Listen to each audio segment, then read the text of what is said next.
Selamat pagi adik-adik. Kita akan memulai ibadah perayaan Jumat Agung kita pada pagi hari ini. Cici undang semuanya untuk boleh berlutut di tempatnya masing-masing. Semuanya boleh berdoa di dalam hatinya masing-masing. Berdoa memohon ampun atas dosa kalian, atas kesalahan kalian. Juga berdoa mengucap syukur untuk Tuhan yang mau datang ke dalam dunia dan mati untuk kita.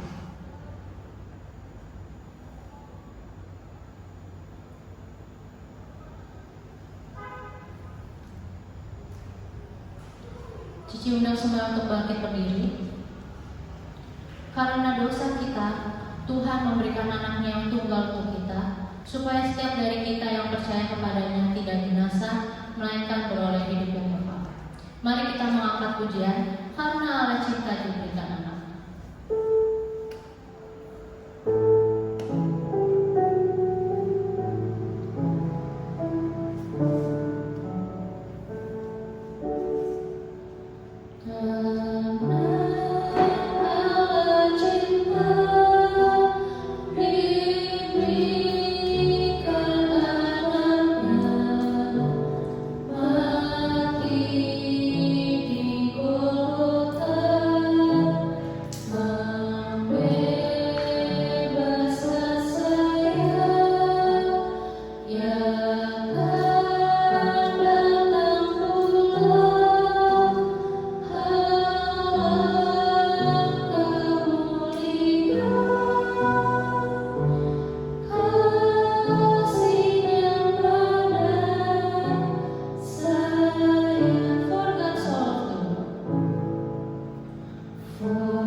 Bapa kami yang di surga, sungguh kami mengucap syukur untuk kasih Tuhan bagi kami. Tuhan memberikan nyawa Tuhan untuk mati, untuk menebus kami yang hina dan berdosa ini. Sungguh kami mengucap syukur untuk kasih Tuhan yang boleh memilih kami. Sebentar kami akan menaikkan puji-pujian bagi Tuhan. Kiranya puji-pujian kami boleh berkenan di hati Tuhan. Hanya di dalam nama Tuhan Yesus kami berdoa.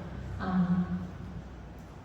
Di Taman Getsemani, Yesus berdoa dengan ketakutan, memohon agar penderitaannya dijauhkan daripadanya.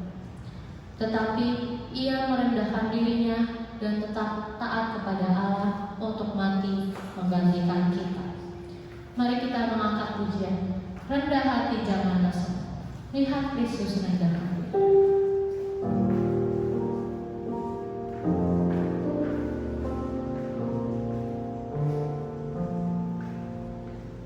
Rendah hati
Tetapi itu semua Ia lakukan karena kasih-Nya kepada kita, supaya kita boleh beroleh selamat.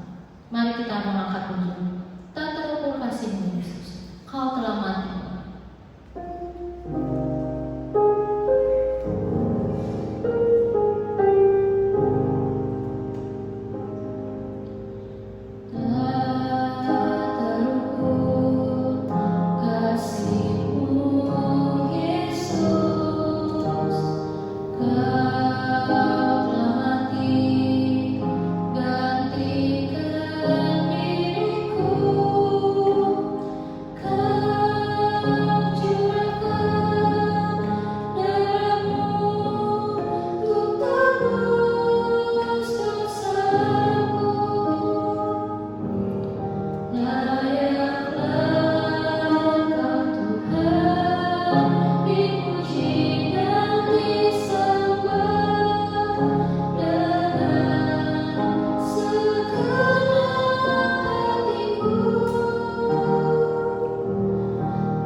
Sesudah mereka menangkap Yesus, kemudian Yesus dibawa menghadap imam besar.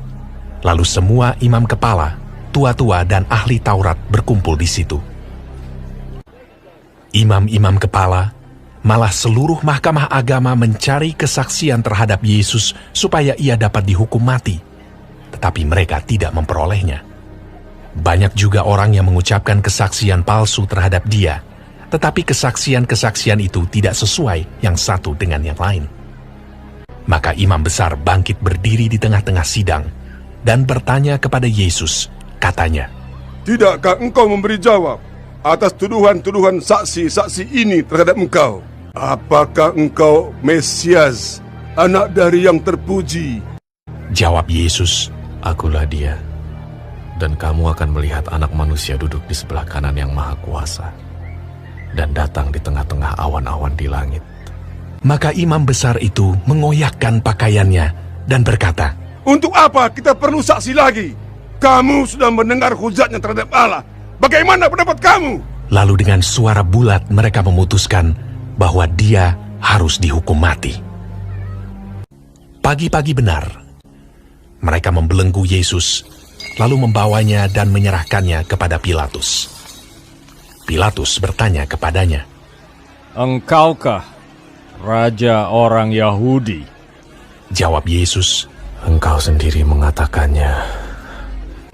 "Lihatlah betapa banyaknya tuduhan mereka terhadap engkau." Tetapi Yesus sama sekali tidak menjawab lagi, sehingga Pilatus merasa heran. Pilatus menjawab mereka dan bertanya, "Apakah kamu menghendaki supaya ku bebaskan Raja orang Yahudi ini?" Maka mereka berteriak lagi, katanya, "Salibkanlah dia!" Lalu Pilatus berkata kepada mereka, "Tetapi kejahatan apakah yang telah dilakukannya?" Namun mereka makin keras berteriak. "Salibkanlah dia!" Dan pada waktu itu, adalah seorang yang bernama Barabas. Mereka telah melakukan pembunuhan dalam pemberontakan. Dan oleh karena Pilatus ingin memuaskan hati orang banyak itu, ia membebaskan Barabas bagi mereka. Tetapi Yesus disesahnya, lalu diserahkannya untuk disalibkan. Mereka mengenakan jubah ungu kepadanya, menganyam sebuah mahkota duri dan menaruhnya di atas kepalanya. Kemudian mereka mulai memberi hormat kepadanya. Katanya, "Salam, hai Raja orang Yahudi."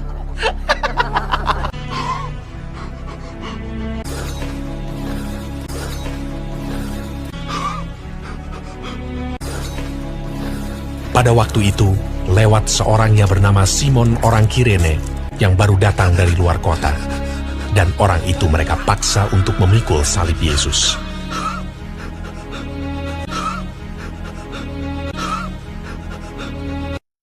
Mereka membawa Yesus ke tempat yang bernama Golgota, yang berarti tempat tengkorak.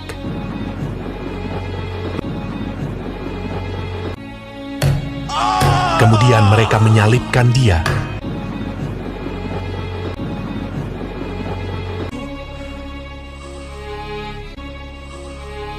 Hari jam 9 ketika ia disalibkan.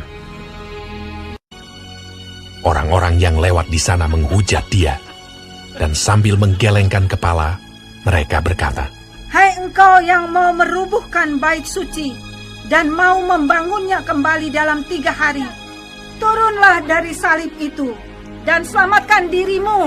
Demikian juga imam-imam kepala bersama-sama ahli Taurat mengolok-olokkan dia di antara mereka sendiri, dan mereka berkata, Orang lain ia selamatkan, tetapi dirinya sendiri tidak dapat ia selamatkan.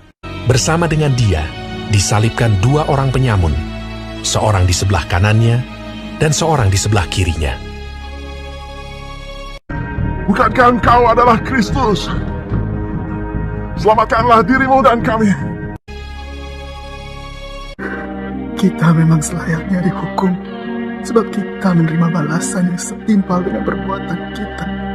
Tetapi orang ini tidak berbuat sesuatu yang salah. Yesus, ingatlah akan aku apabila engkau datang sebagai Raja.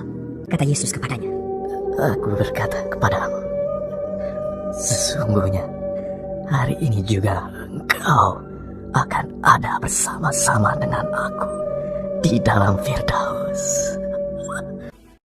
Ia rela menyerahkan dirinya untuk disiksa, dihina, hingga mati bagi kamu, bagi Cici, bagi kita semua.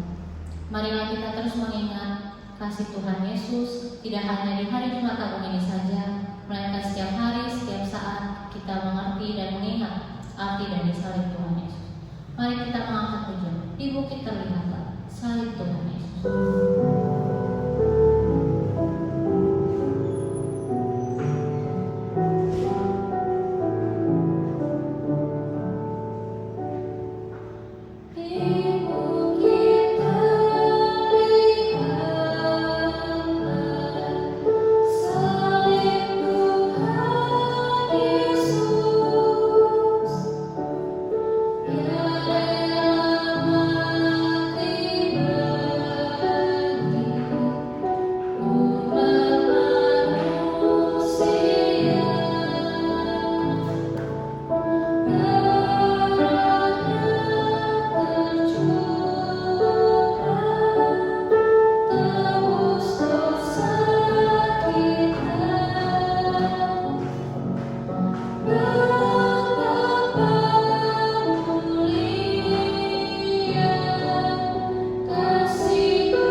Pada jam 12, kegelapan meliputi seluruh daerah itu. Dan pada jam 3, berserulah Yesus,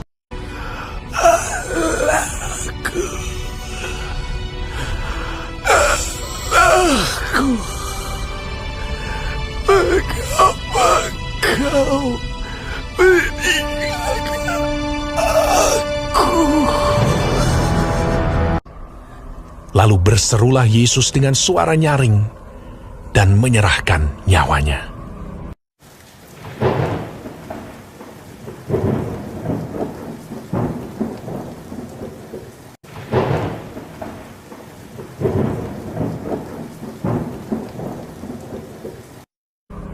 Ketika itu, tabir bait suci terbelah dua dari atas sampai ke bawah. Waktu kepala pasukan yang berdiri berhadapan dengan dia melihat matinya demikian, berkatalah ia, "Sungguh, orang ini adalah anak Allah." Kita akan mendengarkan firman Tuhan. Mari kita mempersiapkan hati dan pikiran kita. Kita mau mengangkat pujian. Bawalah aku Yesus, salibnya salibnya, selamanya.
Oh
Mari kita berdoa.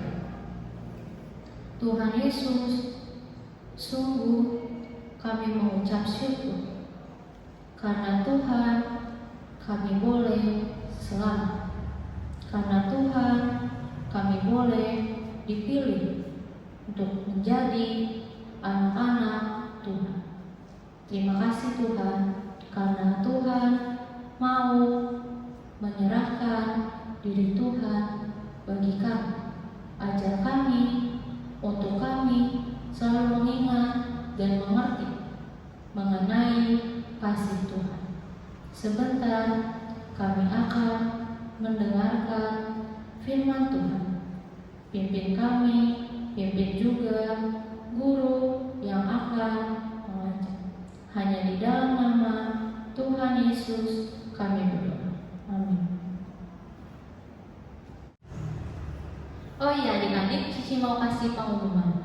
Yang pertama, setelah Tuhan Yesus mati, ia tidak mati begitu saja, tapi pada hari yang ketiga ia juga bangkit.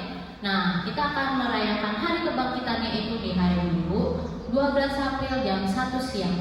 Kita akan merayakan hari Paskah di rumah masing-masing dan bisa ditonton videonya di YouTube. Lalu untuk pengumuman yang kedua, untuk adik-adik yang ingin memberikan persembahan, bisa memberikan persembahannya itu di dalam amplop. Setelah kita beribadah seperti biasa di gereja, persembahannya dibawa dan dimasukkan ke dalam kantong persembahan. Atau orang tua adik-adik bisa mentransfer ke rekening Anda. Sampai jumpa hari Minggu. Selamat pagi adik-adik, kita akan mendengarkan firman Tuhan. Mari kita lipat tangannya, tutup matanya, kita mau berdoa dulu. Bapa kami di surga, kami bersyukur Tuhan memimpin ibadah kami. Kalau sekarang kami mau mendengarkan firman Tuhan, kami memohon kiranya Allah Roh Kudus boleh memimpin kami semua, sehingga kami dapat mengerti firman Tuhan yang disampaikan. Hanya di dalam nama Tuhan Yesus kami berdoa. Amin. Nah adik-adik, sebelum Cici mulai firman Tuhan hari ini, Cici mau tanya, minggu lalu Cici Sasa bawa firman tentang apa sih? Ya, Cici Sasa bawa firman tentang Yesus yang diadili. Apa itu diadili? Diadili itu artinya dicari kesalahannya.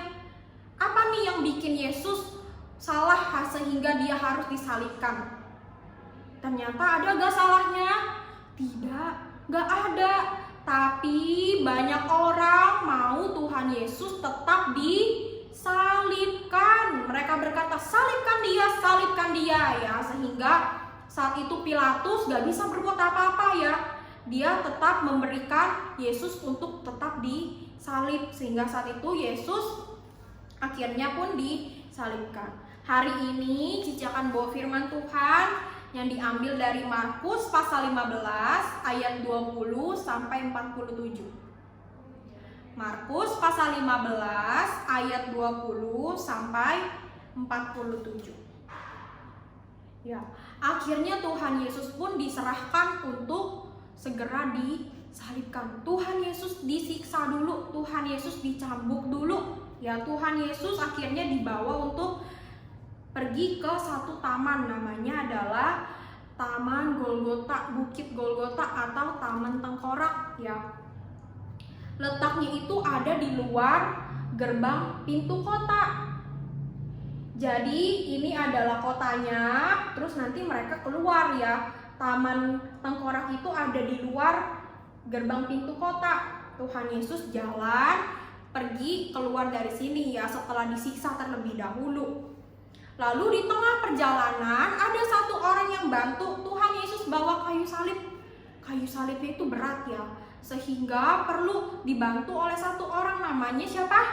Simon, orang Kirene ya, dia yang bantu Yesus bawa kayu salib. Kenapa Tuhan Yesus perlu dibantu? Coba kalian bayangin ya, dari Tuhan Yesus ditangkap sampai Tuhan Yesus diadili.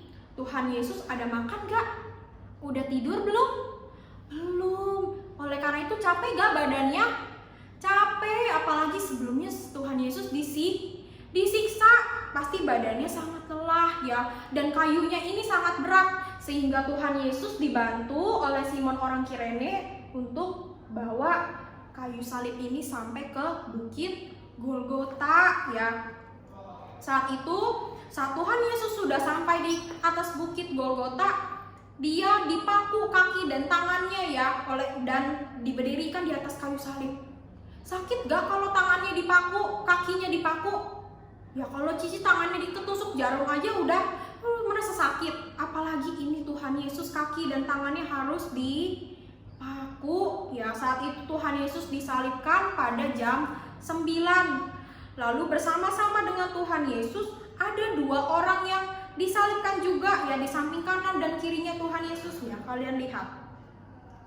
Ada 2 orang yang bersama-sama di samping kanan kirinya Tuhan Yesus ikut disalibkan. Siapa sih mereka ini? Mereka ini adalah orang-orang yang jahat. Mereka adalah penyamun, pencuri. Sehingga apa artinya? Tuhan Yesus berarti terhitung sebagai orang yang berdosa saat itu. Saat di atas kayu salib, Tuhan Yesus menanggung dosa siapa sih? Dosa Cici dan kalian semua. Semua manusia dosanya ditanggung oleh Tuhan Yesus saat itu. Lalu saat Tuhan Yesus di atas kayu salib, orang-orang lewat menghujat Yesus. Mereka bilang, "Hai engkau yang mau rubuhkan bait suci dan membangunnya dalam 3 hari, ayo sini turun, selamatkan diri kamu. Katanya kamu bisa rubuhin bait suci dan membangun dalam 3 hari. Masa kamu gak bisa selamatin diri kamu sendiri? Ayo turun dari atas kayu salib." Ya. Lalu ada orang lain yang menghujatnya lagi, yaitu siapa? Imam kepala dan para ahli Taurat. Mereka bilang, orang lain dia selamatkan, tapi lihat dirinya sendiri di atas kayu salib aja tidak bisa dia selamatkan. Ayo kamu turun. Kalau kamu bisa turun, aku baru percaya kamu itu Mesias. Padahal Mesias itu apa sih artinya? Mesias itu artinya yang diurapi Tuhan. Yang diurapi Tuhan untuk apa? Untuk jadi juru selamat manusia. Tuhan Yesus jadi juru selamat manusia caranya dengan apa sih? Ya, dengan disalibkan. Ya, oleh karena itu Yesus tetap taat sampai akhir. Dia tetap melakukan tugasnya untuk menebus dosa manusia di atas kayu salib sesuai dengan apa yang direncanakan oleh Allah Bapa. Ya. Lalu pada jam 12, kegelapan meliputi seluruh daerah itu. Dari di Bukit Golgota, kegelapan meliputi daerah itu sampai jam 3 sore. Lalu saat jam 3 sore itu juga Yesus berteriak ya, berkata, "Eloi, Eloi, lama sabachthani." Apa artinya? "Allahku, Allahku, mengapa engkau meninggalkan aku?" Ya, Tuhan Yesus merasa bahwa Bapa sudah meninggalkannya saat itu. Kenapa? Karena Allah Bapa adalah Allah yang kudus dan Dia membenci dosa. Sehingga saat itu Yesus di atas kayu salib, Tuhan Yesus menanggung dosa siapa? Dosa umat manusia. Dosa yang ditanggungnya adalah dosa kita. Allah Bapa enggak suka ya, oleh karena itu sementara Allah Bapa meninggalkannya dahulu. Lalu orang-orang yang mendengar Tuhan Yesus berteriak itu, mereka ngira, wah Tuhan Yesus lagi manggil Nabi Elia ya buat bantuin dia turun dari kayu salib ini. Tapi sebenarnya bukan ya. Lalu setelah itu Yesus pun menyerahkan nyawanya dan saat itu Tuhan Yesus sudah mati ya. Saat Tuhan Yesus telah menyerahkan nyawanya, apa yang terjadi? Yang terjadi adalah tabir bait Allah terbelah menjadi 2. Apa itu tabir bait Allah? Tabir bait Allah itu adalah tirai yang memisahkan antara ruang Maha Kudus dan ruang kudus. Ruang Maha Kudus itu cuma bisa dimasukin oleh orang-orang tertentu aja. Cuman imam besar yang dipilih yang bisa masuk ke dalam ruang Maha Kudus. Jadi dulu nggak bisa sembarangan orang cuk datang kepada Tuhan, persembahan, terus berdoa kepada Tuhan. Nggak bisa, harus melalui imam besar ya. Saat tabir Allah terbelah jadi dua, apa artinya? Artinya tidak ada lagi penghalang antara manusia dengan Allah Bapa. Manusia bisa dengan bebas datang kepada Tuhan melalui doa.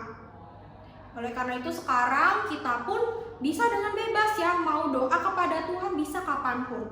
Enggak perlu lagi lewat imam besar yang harus masuk ke ruang Maha Kudus.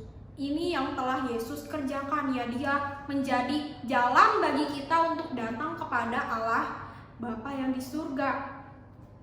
Lalu setelah itu ketika hari mulai malam bertepatan juga dengan hari menjelang hari Sabat, persiapan hari Sabat. Dan ada satu orang yang bernama Yusuf orang Arimatea yang mau minta mayatnya Yesus untuk dikuburkan. Ya, oleh karena itu Yusuf Arimatea dengan berani datang ke Pilatus minta Yesus untuk diturunkan dari atas kayu salib karena mau dikuburkan.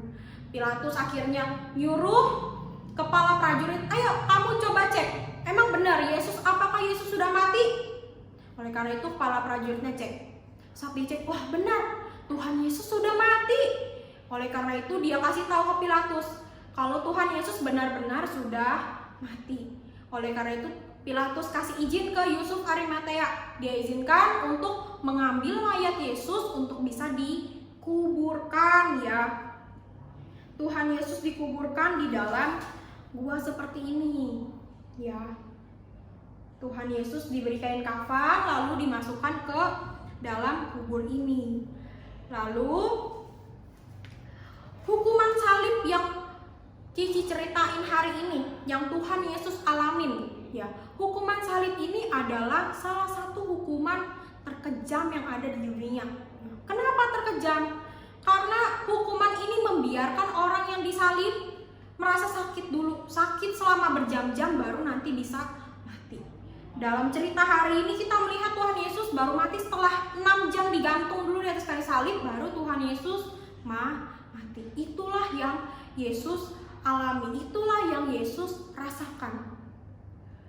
Coba Cici mau tanya, siapa di sini yang udah dengar cerita penyaliban Yesus lebih dari 1 kali?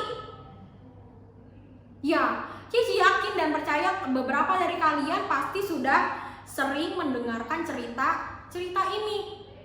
Tapi apa artinya? Apakah kalian mengerti arti dari kisah penyaliban Yesus? Ya, coba Cici ingatkan lagi ya.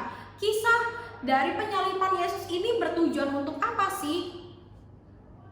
Yesus disalibkan untuk menebus dosa kita. Kenapa perlu ditebus? Pada awalnya manusia diciptakan untuk bisa memuliakan Tuhan. Tapi apakah manusia bisa melakukannya saat itu? Tidak. Manusia jatuh ke dalam dosa, ya Adam dan Hawa jatuh ke dalam dosa. Sehingga saat itu sampai pada hari ini manusia hidup di dalam dosa. Saat itu sebelumnya manusia adalah budak dosa. Cici mau tanya, budak itu bisa ngelawan gak sih? Kalau seorang budak disuruh kerjain ini kerjaan itu, harus nurut gak?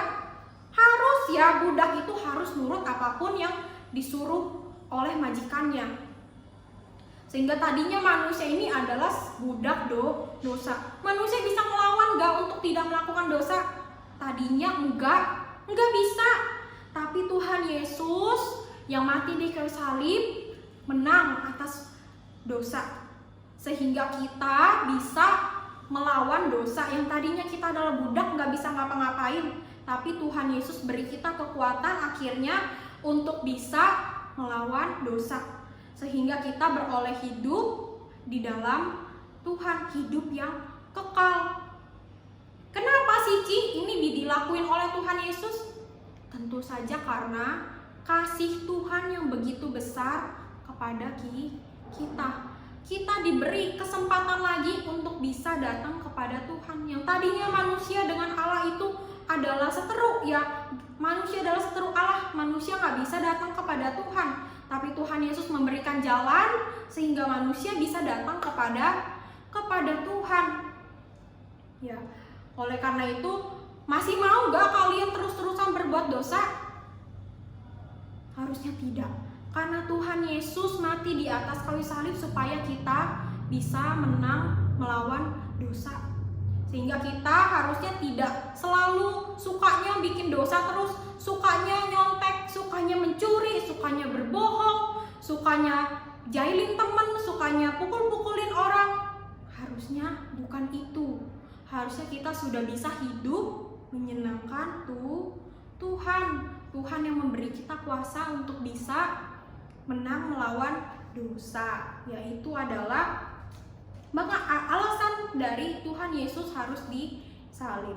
Sekarang coba kita buka ayat hafalan kita yang diambil dari Yohanes pasal 3 ayat 16. Yohanes pasal 3 ayat 16. Sudah ketemu? Bawa kitab semuanya ya. Kita baca bareng-bareng. Yohanes 3 ayat 16. Karena begitu besar kasih Allah akan dunia ini, sehingga Ia telah mengaruniakan anaknya yang tunggal, supaya setiap orang yang percaya tidak binasa, melainkan beroleh hidup yang kekal. Ya, ini adalah ayat hafalan kita untuk minggu depan. Sekarang mari kita bersatu di dalam doa. Bapa kami yang di surga, kami bersyukur untuk karya keselamatan yang telah Tuhan rencanakan bagi kami umat manusia yang berdosa. Kami bersyukur untuk Yesus yang menyediakan jalan bagi kami untuk bisa datang kepada Bapa yang di surga. Ajar kami untuk hidup selalu memuliakan nama Tuhan. Kami mau taat hingga kami besar nanti, hingga kami tua, hingga kami mati dan bertemu kembali dengan Tuhan. Terima kasih ya Tuhan, hanya di dalam nama Tuhan Yesus kami berdoa. Amin. Adik-adik, untuk mengakhiri ibadah kita hari ini, sebelumnya Cici undang kalian semua untuk bangkit berdiri. Hari ini kita mendengarkan kisah penyaliban Tuhan Yesus. Sengsara Tuhan Yesus di atas kayu salib untuk menanggung dosa Cici, dosa kalian, dosa kita semua orang yang percaya kepada Tuhan Yesus. Semua itu dilakukan karena kasih-Nya yang begitu besar kepada kita umat manusia, sehingga kita bisa memperoleh hidup di dalam Tuhan. Kita bisa datang kepada Tuhan, memanggil Tuhan sebagai Bapa kita yang di surga. Karena begitu besar kasih Tuhan. Mari kita angkat satu pujian. Karena demikian Allah cinta dunia, hingga diberikan anaknya yang tunggal.